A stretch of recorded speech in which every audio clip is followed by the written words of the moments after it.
Hello and welcome to Authors in Espresso. I'm your host, Nadia Gilkes, and I am here to give an end of the month recap for the authors that we featured on this month's podcast. I was honored to celebrate Black History Month and feature three independently published authors who are authors of color. So I just want to recap those interviews really quickly, and then I did have a couple personal wins of my own that I'll tell you about towards the end. So, first, at the beginning of the month, we featured a friend of mine, Rhonda Green, and her book is Behind the Smile, Depression is Real. And this book is very personal to her because it's her journey through depression. And she actually released it on the anniversary of an attempt on her life. So she has her official book launch coming out later this month, but the book is already available on Amazon to order. And I believe that she's running a sale if you want to purchase her book, kind of a pre-purchase or a purchase during this launch month. So check that out on Amazon or wherever you purchase your books. We went through her courageous story, her journey to healing, having people in her corner that really cared about her. Her doctor went above and beyond to really make sure she got the treatment that she needed. And she just gives a lot of resources for anybody out there who may be struggling with mental health issues and want to seek help. So check that out. Behind the Smile, Depression is Real. That dropped the first Tuesday of February.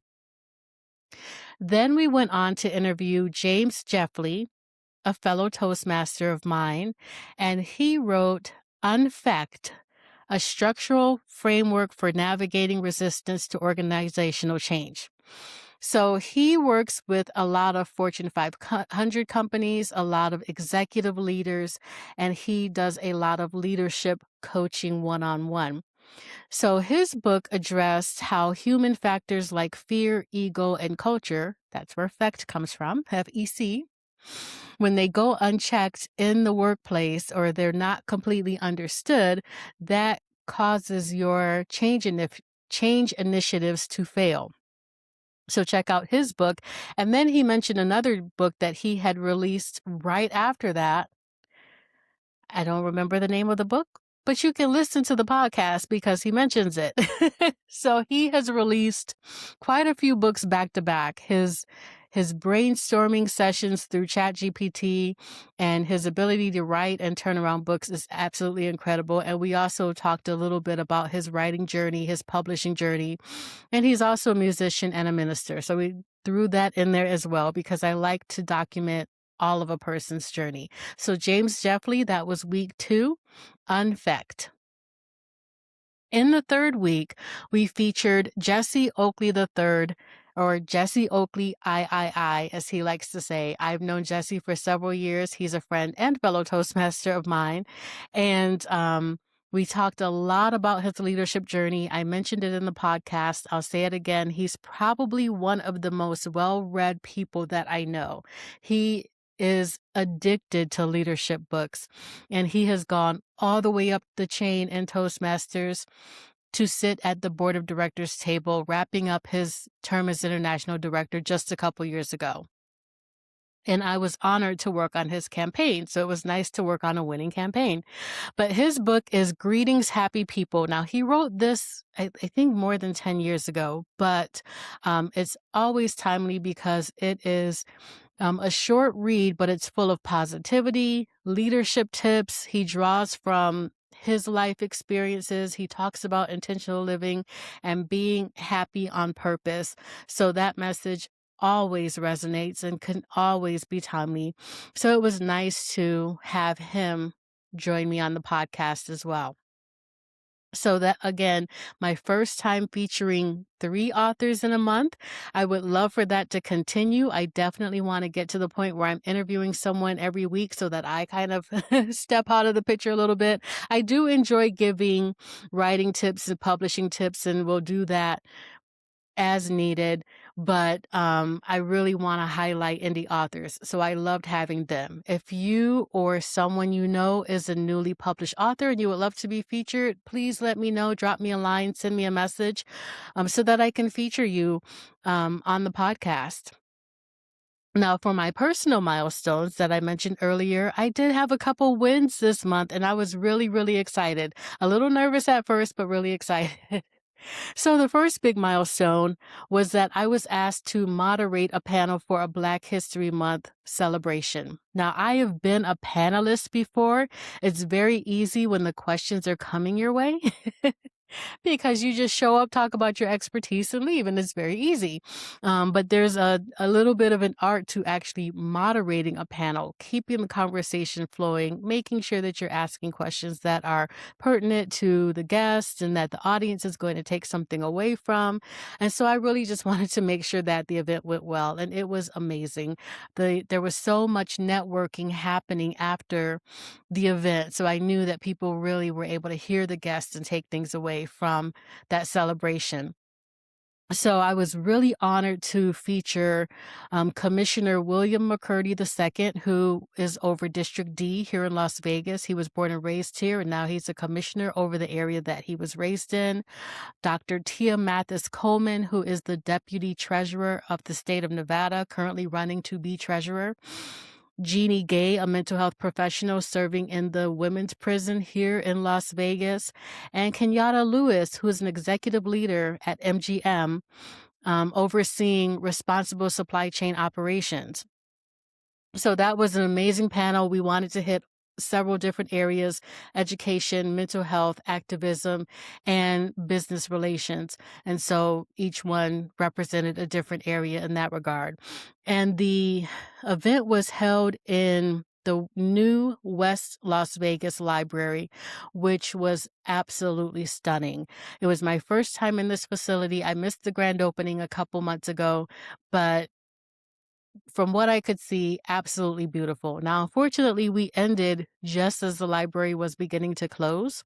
So I didn't get to see the entire facility, but what I did see was a podcast studio, a video editing studio. Of course, there's nooks and crannies to read and write and do all of those things. I think they will be having classes soon for like podcasting and making videos and editing videos. And I don't know if this location has turntables. I know that a couple locations that are closer to me has turntables if you want to practice being a DJ. We have such a wonderful library system here in Las Vegas that really does focus on creativity and growth and really fine tuning your artistic skills. So I have to go back. I know there was a computer lab upstairs. I didn't get to see that.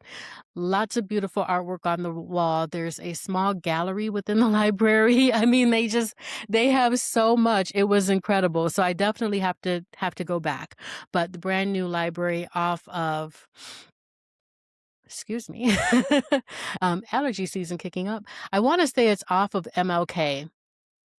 And yeah, I definitely have to go back. So check out your local library. That's something that I really don't get to do that often. I really should because I love to write, but I normally just write at Starbucks or Panera Bread and call it a day. I really need to visit the local library more and give them a little more business. So that is my month of February. Now, I would be remiss if I did not mention the passing of Jesse Jackson, a civil rights icon. I think he had been sick fairly recently, so not completely unexpected, but definitely he is one of the last civil rights leaders of an era, so to speak. I mean, there's a few more of his cohorts still out there, but definitely kind of the ending of an era and the turning of a corner for, who picks up the torch is always my question. We had all these leaders that banded together in the 60s and 70s, but who are the younger leaders that come forward and kind of pick up the torch? We have people in Congress and we have a few other leaders out there, but um, I not someone who mobilizes the masses as much as was what was done in the civil rights era. So that was heartbreaking. His services are coming up this week, I believe, where he will lie in state in Chicago for 2 days and then have funeral services towards the end of the week. I was debating on going. I'm not sure if I will. I also have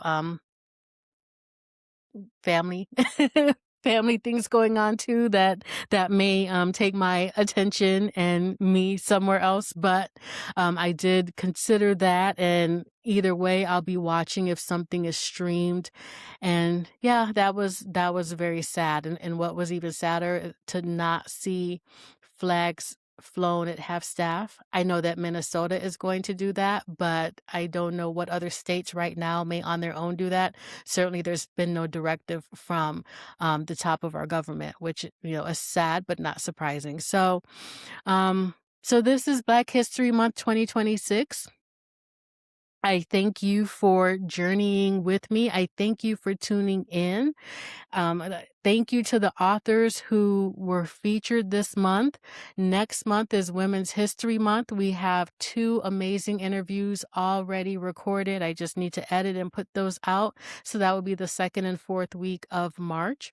And if I happen to interview someone else between now and the end of March, I'll probably publish that in March too, so I can have another month with 3 interviews, and I just look forward to continuing to grow and build this platform. So thank you to all of those who continue to tune in. I hope that you are going to research the author's social media outlets, purchase their books, hire them as keynote speakers. Many of them that have come on my platform are professional speakers, or they have a consulting business. And that is the whole point of this, to share their stories, but not just share their stories, hopefully to highlight them in a way that grows their platforms and their businesses as well. So thank you for always tuning in, for giving feedback, for continuing to watch on YouTube or listen on your favorite streaming platform. Please continue to do that. Like, share, and subscribe wherever you hear this, wherever you access your favorite podcast, or if you're watching on YouTube. Hey, that's been a new venture. This is my first time putting a video on YouTube where I'm not interviewing someone. I just figured, okay, well, let me just go on and do a video. So I'll see how I like this. I don't normally like talking to myself, but I have to remind myself that you are out there. So hopefully you enjoy this. But thank you for tuning in. Thank you for the support. And as always, we will be back next week with another wonderful episode. Until next time, take care of yourself.